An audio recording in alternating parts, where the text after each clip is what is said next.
These are the Vanatoo One Encore Plus active bookshelf speakers. Man, that is a mouthful, but I did ditch my Edifiers for these powered speakers. Let me tell you why.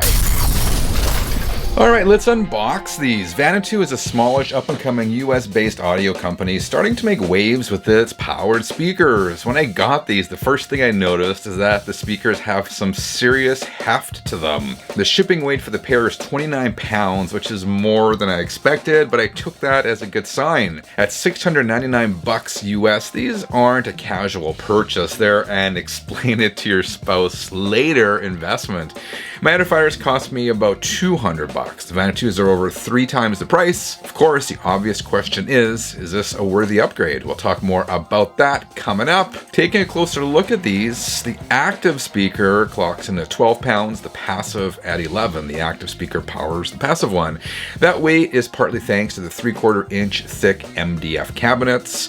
In my case, finished in satin black. They feel pretty premium. Inside are dual integrated Class D amps that send 100 watts of power to each of the woofers and 20 watts to each of the tweeters. That's decent power for bookshelf speakers. The speakers come with patented 5 1/4 inch aluminum woofers and 1 inch aluminum dome tweeters. Also kind of cool, these speakers come with 5 1/4 inch passive radiators around back. A passive radiator enhances bass output by moving in response to the air pressure created by the main drivers. It's a clever way to get deeper, more pronounced bass without needing a giant ported hole. In other words, they help get bigger sound out of a small box. These are looking pretty good. Let's head into the music room and take a closer look. Channel 33 RPM. As I mentioned, these speakers are pretty hefty, even holding them. It's more weighty than I expected. We'll take a look at the back. Here is the, if you can see that, the passive radiator. I'll move closer to the camera. Here's the passive radiator I was telling you about. On its website, Vanatoo talks about its clear bass technology that enables these speakers to reproduce lower bass than virtually any other speaker of its size. And that's partly due to these passive radiators. Over here, we got the volume, treble, and bass controls. We got the power connector in. We got the on-off switch. We have the sub out. If there's not enough bass from these for you can attach an external sub. We have, what's this, an analog input, 1/8 of an inch. We have a button here for Bluetooth pairing. We have the optical input. We got the digital coax, and that's the back of the speaker. It also comes with this remote control, which is larger and feels more substantive than a lot of the remote controls that come with powered speakers nowadays. You can control the volume, the tone, and the inputs. We'll talk more about this coming up. So I've had these speakers now for several weeks, and setup was simple and straightforward. I plugged them into my main source and we were off to the races. I've been using them by my desk here, plugged into my Mac Mini.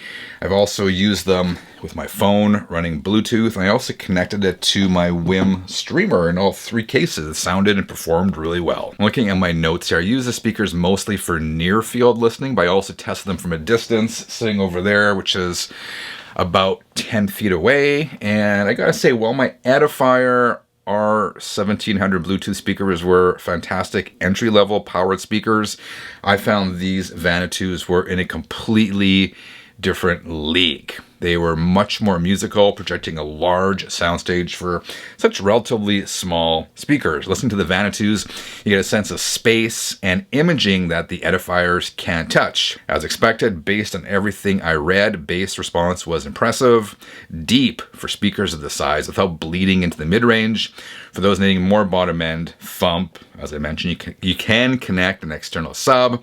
Overall, I found the speakers pretty neutral sounding. The bi-amped Vanatoos also delivered sufficient power, more than enough for this 10 by 10 office. And they should be right at home in any similarly sized room.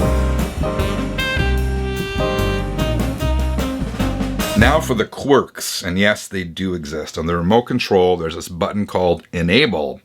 You have to hold the Enable button down for 5 seconds in order to use most of the functions on the remote, excluding the volume. So you hold the Enable down for 5 seconds, Then you have 15 seconds to start doing whatever you want to do. Otherwise, it resets and you have to start all over again. On their website, Vanatoo says the whole functionality, the whole enabling functionality is there to prevent accidental button presses. The other quirk with these speakers is the wake up time. They go into sleep mode and it takes about 5 seconds for them to wake up. So in practical day-to-day applications, that means you can start a song, and the song can be playing, but the audio won't start coming out of the speakers for about 5 seconds, which could potentially be annoying. That said, you can program the Vanatoo to never go into deep sleep, so that's another option. Anyway, these quirks were not really a big deal, and I got used to them pretty quick. If you're a casual listener and want decent sound for a minimal investment, yes, of course, there are cheaper options out there. But if you're looking for powered speakers that are musical yet neutral sounding with excellent clarity and a wide soundstage, then Vanatoo T1 Encore Plus speakers are absolutely worth it. They work well as computer speakers and would work well as part of a compact hi-fi setup, especially for those who don't want the hassle or the expense of buying speakers and a separate amp. It'll be interesting to see what direction Vanatoo takes next, because they're on to a good thing. All right, 33ers, do you use powered speakers? Which ones do you use? Let me know in the comments below. Thank you for watching. Until next time, keep on spinning.